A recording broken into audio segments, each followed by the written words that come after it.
অপেক্ষা, হ্যাঁ অপেক্ষা। নিকোটিনের দোয়ার আড়ালে ভেতরের পড়ে যাওয়া হৃৎপিণ্ডের আত্মচিৎকারের পরে তাকে আমার করে পাওয়ার অপেক্ষা।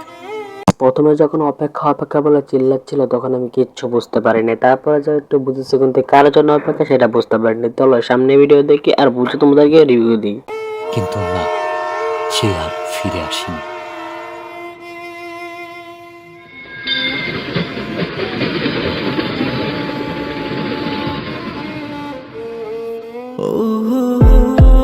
তাই আমি এখন পর্যন্ত এটাই বুঝতে পারিনি যে কে ফিরে আসে না। ভাই একটু জেনে কাশো তো। তবে এসেছিল এই পাহাড়ের পাদদেশে আজ থেকে অনেক বছর আগে, সন্তের জিগেরা সীমান্তবর্তী জেলা শেরপুরের প্রত্যন্ত একটি গ্রাম।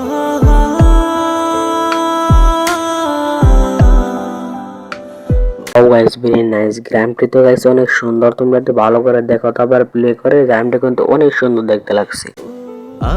কে এই অতিথি, কে এই কিশোরী, কে এই মায়াবিনী?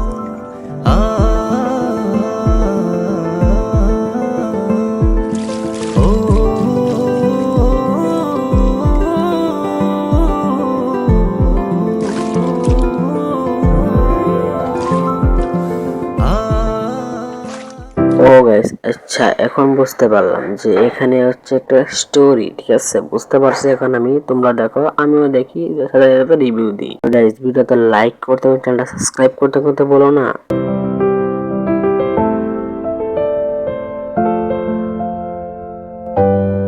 যার বিরহের অনলে পড়ে স্বপ্নের মতোই বদলে গেল এক যুবকের জীবনের গল্প। হ্যাঁ, স্বপ্নের মতোই বদলে গেল।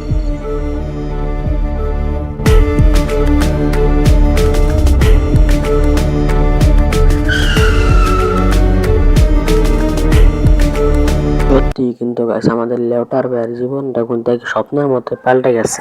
সে রেস্টুরেন্ট চাকরি করতো, এখন সে বড় ইউটিউবার। তার জীবনটা আসলে রিয়েলিস্টিক, সত্যের মতো পাল্টে গেছে।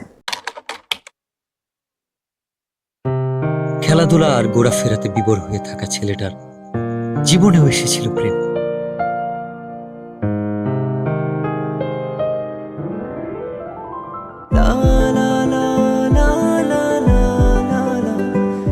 চোখের ভাষায় কেউ যেন বলছে, আমি এসেছি তোমার হয়ে, আমাকে তোমার করে না।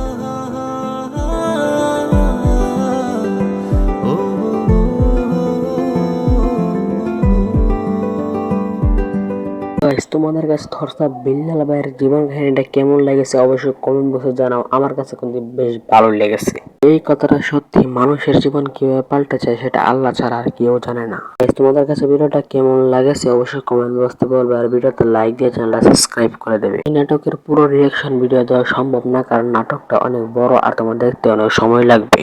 তোমাদের মনে যদি না মানে তোমরা যদি দেখতে যে চাও, তাহলে এই ভিডিওতে 1000 কমেন্ট করো, তারপর আমি এটা নিয়ে একটা ভিডিও তৈরি করব, পুরো রিয়াকশন ভিডিও তোমাদেরকে আমি দেবো। তো আজকে এই ভিডিওর মধ্যে দেখা হবে অন্য কোনো ভিডিওতে, অন্য কোনো রিয়াকশন ভিডিওতে। তো আজকে আমাদের আসসালামু আলাইকুম।